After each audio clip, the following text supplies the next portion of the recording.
I want to just talk a little about Apple and the brand and what it means, I think, to a lot of us.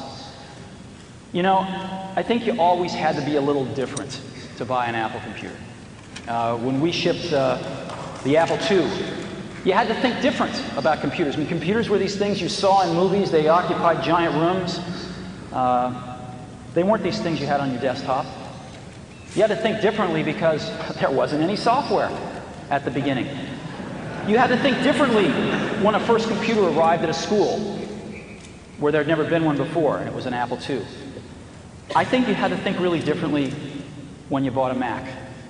It was a totally different computer, worked in a totally different way, used a totally different part of your brain, and it opened up a computer world for a lot of people who thought differently.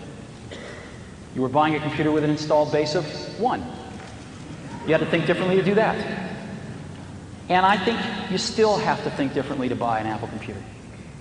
And I think the people that do buy them do think differently, and they are the creative spirits in this world. They are the people that are not just out to get a job done, they're out to change the world. And they're out to change the world using whatever great tools they can get. And we make tools for those kinds of people.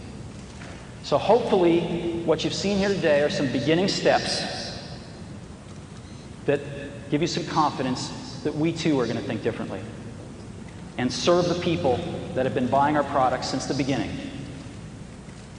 Because a lot of times people think they're crazy, but in that craziness we see genius, and those are the people we're making tools for.